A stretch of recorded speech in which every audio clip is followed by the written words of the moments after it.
Mesdames, Messieurs, je vous demander quelques instants de silence. Nous allons successivement entendre exécuter par la musique principale de l'armée malgache la Marseillaise, l'hymne national malgache et l'hymne européen.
Anjematou, président Zaf Albert.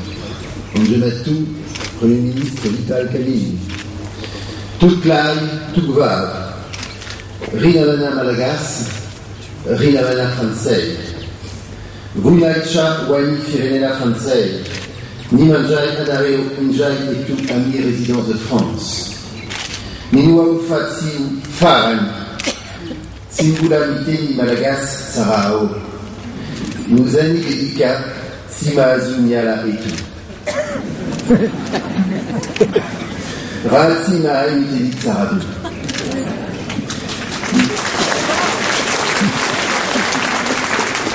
Tina Fiara Miasa Aminareo, Afa Kumalal, Ni Malagasisi, Tutuni, Mialatin Raaleti, Majacha, Ni Sassani, Ni Fitenengaku. Je précise, à l'attention de mes amis français, et peut-être malgaches qui n'auraient pas bien compris, que je viens de prononcer toutes mes excuses pour ne pas encore bien parler malgache. J'ai dû avouer que mes autorités m'avaient indiqué qu'elles ne me laisseraient pas quitter Madagascar tant que je ne ferais pas de progrès. Vous comprendrez donc que je suis un fervent partisan d'une sortie de crise rapide pour avoir enfin le temps d'étudier le malgache. Même si vous pouvez aussi imaginer que la perspective de rester ambassadeur de France à Madagascar jusqu'à ma retraite ne me déplairait pas forcément. Je suis donc tiraillé. Je voudrais vraiment rendre hommage ici, pour commencer, à tous les militaires français qui sont engagés en Afghanistan, en Libye, ou ceux qui ont appuyé la démocratie en Côte d'Ivoire. Vous l'avez sans doute entendu, il y a eu encore 5 militaires français qui viennent d'être tués en Afghanistan. Partout, dans tous ces pays, dans le cadre de résolutions internationales, nos militaires se battent pour défendre nos valeurs, pour permettre au peuple de conquérir leur liberté. Je pense à tous ces soldats, je pense aussi bien sûr à leurs familles, à ceux qui risquent leur vie, avec nos alliés, pour faire reculer l'oppression, la dictature. Ces combats d'aujourd'hui font écho à ceux conduits hier par nos anciens, pour que nous puissions vivre dans un monde plus libre. Et je voudrais ici encore une fois saluer, je les ai salués à l'entrée, mais je veux les saluer ici publiquement, tous les anciens combattants malgaches qui ont servi dans l'armée française et défendu à nos côtés les principes fondamentaux de la République. Ici comme ailleurs,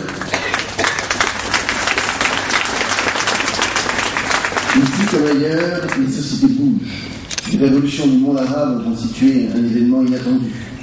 Qui aurait pu dire il y a quelques mois que l'immolation d'un jeune vendeur de fruits et légumes, Mohamed Bouazizi, le 17 décembre 2010, ferait basculer un certain nombre de dictatures tyranniques et népotiques. À l'instar des mouvements politiques qui ont abouti il y a une vingtaine d'années à la chute du mur de Berlin et des régimes totalitaires d'Europe de l'Est, ces révolutions constituent un vrai motif d'espoir.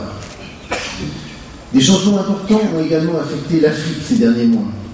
L'organisation pacifique d'un référendum en République du Soudan du Sud, qui vient de déboucher sur l'indépendance de ce nouvel État. La tenue d'élections libres et internationalement reconnues au Niger, en Guinée, qui ont permis à ces deux pays aussi de rejoindre le concert des nations. L'accession au pouvoir en Côte d'Ivoire du président démocratiquement élu par le peuple ivoirien, Alassane Ouattara. Bien sûr, tout n'est pas rose. Le président Nicolas Sarkozy l'avait d'ailleurs dit le 30 janvier dernier à Addis Abeba. Tout est loin d'être parfait. De nombreux problèmes persistent. Des guerres oubliées, la piraterie, le terrorisme au Sahel. J'aurais aussi une pensée donc émue et solidaire pour 4 otages français qui restent détenus par AQMI au Niger, au Mali, quelque part dans le Sahel. On peut aussi saluer bien sûr l'heureuse libération de 3 otages qui étaient intervenus le 25 février 2011, dont le citoyen malgache Jean-Claude Rakoutoua Réel. Donc le combat pour la gouvernance démocratique, il est là. Il doit se poursuivre dans le respect des aspirations des peuples et des droits humains. Dans le cadre de sa présidence du G8, du G20, la France a plaidé la cause de l'Afrique, des pays les moins avancés. Notre monde, il ne pourra pas être plus juste tant que nous n'aurons pas éradiqué les maladies endémiques du millénaire passé. Tant que nous n'aurons pas offert aux enfants la possibilité à tous et à toutes la possibilité d'accéder à l'éducation, à l'écriture, au savoir. Tant que nous n'aurons pas fait reculer la pauvreté extrême. Tant que la faim, la sous-alimentation, et ça reste une vérité à Madagascar, seront là. les inégalités de richesse entre les pays riches et les pays pauvres, bien sûr, mais aussi au sein de ces mêmes pays riches, au sein de ces mêmes pays pauvres, au sein de la grande île même, ces inégalités de richesse sont éthiquement insupportables. Elles seront à l'origine de nouvelles instabilités, à la naissance des extrémismes de demain, si on n'y prête pas attention. À ce titre, la France, mon pays, se bat sans relâche pour la mise en place de nouvelles ressources et de financements innovants pour le développement. Pour ne prendre qu'un exemple, la taxe sur les billets d'avion, mise en place sous l'impulsion française en 2006, a déjà rapporté 2 milliards de dollars. Et cet argent permet à United de financer des opérations contre le sida, le paludisme, la tuberculose, partout dans le monde, et aussi à Madagascar.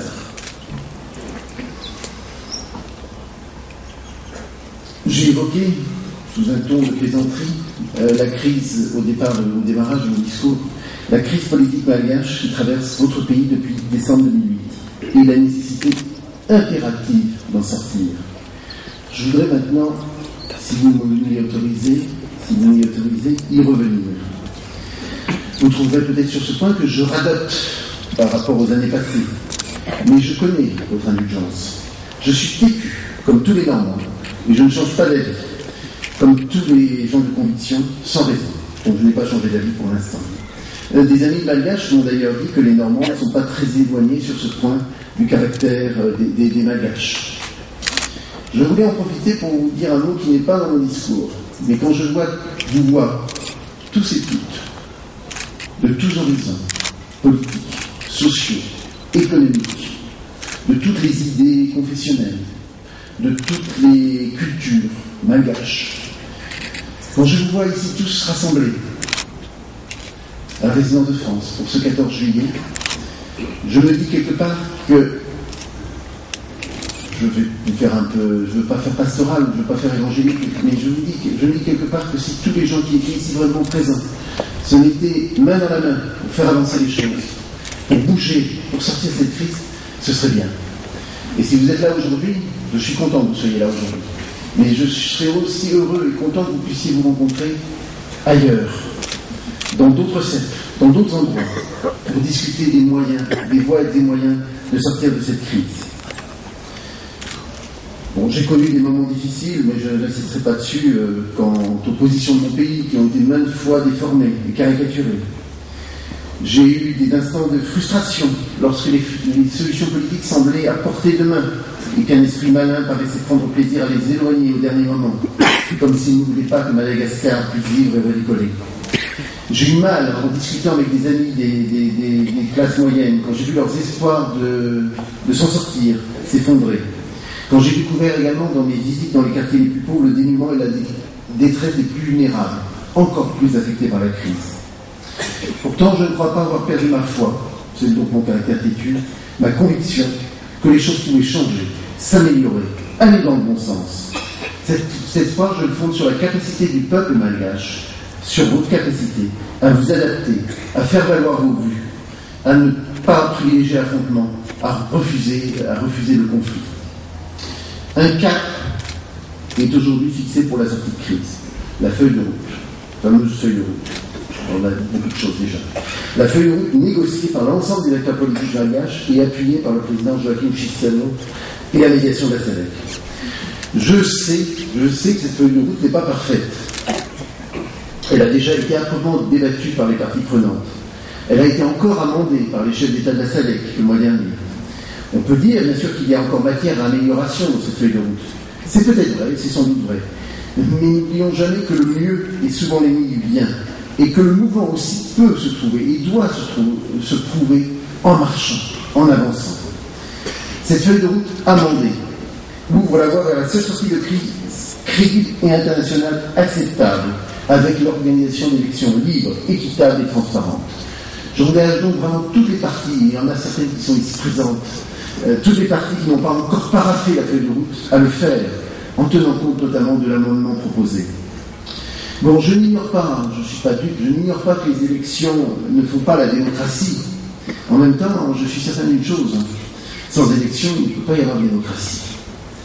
Comme nous le rappelle l'article 3 de la Déclaration des droits de l'homme et du citoyen de 1789, Le principe de toute souveraineté réside essentiellement dans la nation. Nul corps, nul individu ne peut exercer l'autorité qui n'en émane expressément.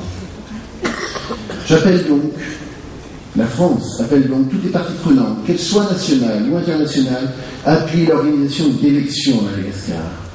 La communauté internationale a sur ce point un rôle crucial. Il est important que cette communauté internationale soit présente, soit active, qu'elle n'applique pas comme elle a pu le faire dans un passé, parfois pas toujours récent, mais dans les années passées.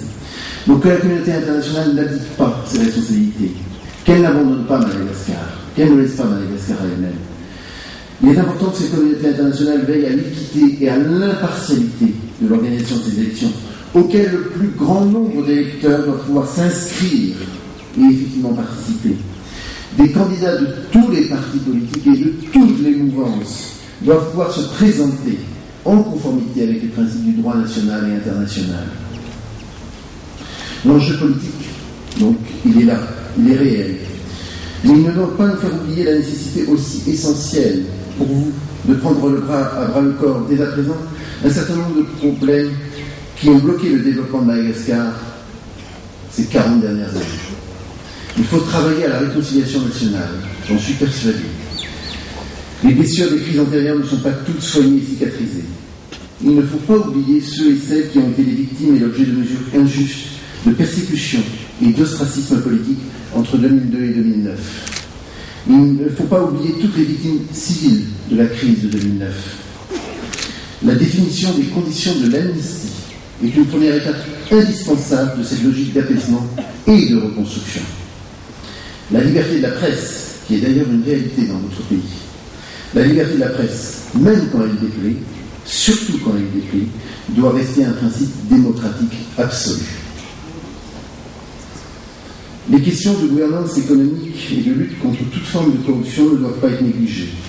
Comme beaucoup, je lis les journaux, comme beaucoup, je mesure les conséquences de la déstructuration du tissu économique et social de Madagascar, les risques d'une dégradation du climat sécuritaire. Il faut que l'intérêt national, celui de votre pays, prenne le dessus, au-delà des convoitises de certains acteurs privés. Les mêmes règles juridiques et judiciaires doivent s'appliquer pour tous. Nul ne peut prétendre agir au-dessus des lois ou s'en exempter. Les intérêts personnels et claniques ne doivent pas prendre le pas sur l'intérêt général.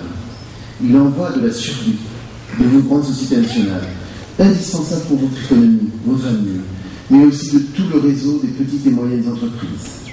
Tous les chefs d'entreprise que je rencontre, qu'ils soient malgaches, français, étrangers, tous les chefs d'entreprise que je rencontre attendent des signes forts d'assainissement du climat des affaires. La France est toujours restée aux côtés de Madagascar dans les moments de stabilité comme dans les moments de crise, sans chercher à donner de leçons, ni à juger ce qui serait bien ou mal.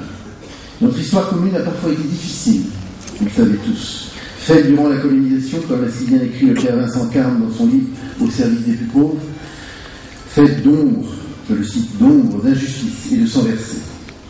Mais notre passé commun a aussi construit, j'en suis convaincu, des valeurs profondes d'un respect fraternel, d'un rejet viscéral de toute forme d'idéologie coloniale, de rejet de toute idée de supériorité de telle ou telle civilisation. Notre voisinage géographique et notre appartenance avec Maurice, avec les Comores, dont je salue ici les représentants, et notre appartenance géographique commune à la Commission de l'Océan Indien nous font prendre conscience des enjeux auxquels nous devons faire face ensemble. La piraterie que j'évoquais tout à l'heure, mais il y a bien d'autres sujets, comme la construction de filières économiques, comme la gestion de nos patrimoines communs naturels. Nos liens humains sont trop forts pour pouvoir être cassés. Ils se renforcent même grâce à l'apport exceptionnel des collectivités décentralisées françaises qui, au-delà de toutes les vicissitudes politiques, poursuivent une action exemplaire et pragmatique de coopération sur le terrain au service de la population malgache. Et c'est là l'essentiel. Je voudrais maintenant m'adresser plus particulièrement à tous mes compatriotes installés à Madagascar, qui sont aussi ici nombreux présents aujourd'hui, quelle que soit leur histoire. Depuis mon arrivée, je me suis efforcé d'aller à votre rencontre, à Tananarive bien sûr, mais aussi à Antsirabe, à Tamatave, à Diego Suarez, à Fort-Dauphin, à Majinga, à Mayaka, à Tuléar, à Fianarantsoa, à Mooramang, à Murunda, à Nosibé, à Sainte-Marie, à Ambouche, à Ampef, et bien d'autres lieux. Je m'excuse des lieux que j'ai pu oublier. J'ai essayé de vous écouter, chers compatriotes, de comprendre vos problèmes, de mieux saisir grâce à vous les mentalités, la culture, l'esprit de notre peuple hôte. J'ai eu l'occasion de découvrir parmi vous des parcours personnels et professionnels exceptionnels, des gens qui ont fait parfois des grands sacrifices, des échecs, mais aussi de grandes réussites. Un attachement irrépressible pour cette terre et ses habitants, dont vous savez partager avec toute la patience nécessaire les joies et les souffrances. Enfant de la République, vous êtes parfois né dans ce magnifique pays, parfois présent depuis plusieurs générations, parfois originaire d'autres contrées. Installé dans la durée, ayant investi toutes vos économies et vos énergies pour le développement économique et social de la nation malgache. Vous êtes parfois aussi tombé amoureux des malgaches, au sens le plus littéral du terme. Vous avez établi des liens affectifs, sociaux, familiaux les plus forts. Ou bien aussi, vous n'êtes ici de passage que pour quelques mois ou années, au service le plus souvent des autres. Contrairement à ce que certains prétendent, il n'y a pas, il n'y a jamais, il n'y aura jamais différentes catégories de Français. Je m'incline devant vous, chers compatriotes, avec sincérité, car vous participez à une très belle aventure humaine. Vous concourez à l'enrichissement spirituel et intellectuel de nos deux pays. Vous fondez le métissage des valeurs françaises et malgaches pour ce que j'appellerais le mieux collectif. Je pense en particulier à tous mes concitoyens franco-malgaches installés à Madagascar ou en France. N'ayez pas peur de vos racines. Revendiquez-les ici et là-bas. Unissez toutes les qualités françaises et malgaches. Laissez de côté les défauts, nous en avons les uns les autres. Ne conservez que nos qualités et vous constituerez un instrument d'action et de rayonnement pour nos deux pays, au service des plus belles valeurs de la République universelle. Je ne peux malheureusement pas passer sous silence certaines affaires de pédophilie et de tourisme sexuel qui ont récemment défrayé la chronique. Ces actes ne concernent pas exclusivement des citoyens français, loin de là. Mais il y a certains comportements qui ne supportent aucune excuse. Tolérance zéro. Je serai clair sur ce point. Tolérance zéro. Comme me l'a déclaré un compatriote rencontré à Majinga, je le cite, la liberté ne doit jamais exclure le respect. Les autorités judiciaires malgaches doivent savoir qu'elles peuvent compter sur la pleine coopération de mes services, sur ma coopération, pour enrayer le développement de tels actes, éviter toute impunité. Je connais d'ailleurs et je salue l'engagement personnel de Madame la Garde des Sceaux sur ce sujet. Pour conclure, je désirerais vous faire une mise au point net sur deux dossiers qui concernent la présence française à Madagascar, avec, comme sur d'autres sujets parfois, des mauvaises interprétations. Le ministère français des Affaires étrangères a conduit une réflexion sur l'évolution de notre réseau consulaire à Madagascar, sur la façon notamment d'améliorer le service rendu aux usagers, avec un renforcement des tournées consulaires et des moyens octroyés à nos consulats honoraires. Mais il n'est pas question, il n'est pas un seul instant question, comme j'ai pu l'entendre, de fermer dans l'immédiat les chancelleries détachées de Majinga, Digo, Suarez et Tamatave. Nous avons entamé une concertation à ce sujet avec les représentants élus des Français de l'étranger. Et s'il y a une évolution, elle ne se fera que progressivement. Elle ne commencera en aucun cas avant les échéances électorales françaises de 2012. Elle tiendra compte de tous les besoins de nos compatriotes, de toutes les contraintes existantes et aussi des évolutions technologiques. Second sujet, l'Agence pour l'enseignement du français à l'étranger a dû aussi conduire sous une très forte pression budgétaire. La France n'est pas épargnée par les questions budgétaires, par les questions économiques, par la crise économique mondiale. Donc l'AEFE a dû conduire un travail d'adaptation de notre réseau scolaire à Madagascar. Les décisions ont dû être prises, peut-être pas suffisamment concertées, peut-être pas suffisamment négociées. Mais ça je l'ai déjà dit, je l'ai déjà retenu. Mais aussi avec, et ça je peux aussi en témoigner, un véritable souci d'accompagnement de toutes les familles concernées. Je peux vous dire avec la plus grande franchise que la politique de l'AEFE ne vise en aucun cas la démolition de notre système scolaire français à Madagascar, mais au contraire son renforcement, avec un investissement fait dès cette année de plusieurs millions d'euros dans l'agrandissement du lycée français de Tananarive, avec des moyens significatifs consacrés à la consolidation de nos établissements scolaires secondaires, la recherche de statuts adaptés pour nos écoles primaires, il y a eu des contraintes, il y a eu une décision qui a été prise comme la fermeture de la section lycée de Fianarantsoa en 2012. Mais je peux vous assurer que nous ferons tout pour éviter que ce genre de situation ne se répète. Tous mes interlocuteurs sur ce dossier connaissent ma disponibilité à la poursuite du dialogue et la concertation avec toutes les parties prenantes en relation avec l'AEFE et les autorités de tutelle. Nous aussi, nous avons des élections, et nous aussi, nous organiserons en 2012, à Madagascar, pour les citoyens français, une double échéance électorale, présidentielle et législative. Elle concernera tous les Français inscrits sur les listes consulaires. Pour la première fois, vous aurez la possibilité d'élire vos députés. Donc j'invite vraiment instamment tous ceux qui ne seraient pas encore inscrits, comme d'ailleurs les citoyens malgaches ne seraient pas inscrits sur les listes malgaches, j'invite tous les citoyens français à s'inscrire sur les listes françaises pour pouvoir voter en 2012. Je souhaite vivement que ces échéances soient l'opportunité d'une véritable mobilisation civique et d'un esprit républicain exemplaire, attentionné aux droits et usages de notre pays hôte. Et j'espère que cet esprit l'emportera sur toute autre considération. Pour vraiment conclure mon intervention, je voudrais profiter de cette occasion solennelle pour vous informer que l'ambassade de France à Madagascar vient de refondre entièrement son site internet et de créer des comptes Twitter et Facebook. Je ne crois pas que ça se traduise en français. Nous attendons beaucoup d'amis qui viennent nous rejoindre. Voilà, comme vous avez pu le constater, et contrairement au jeu de rumeurs absurdes que certains aiment ici, mais aussi en France et ailleurs, répandent, je ne me suis pas endormi pendant la lecture de mon discours. C'est vraiment en toute lucidité que je souhaite qu'il en aurait été de même pour vous.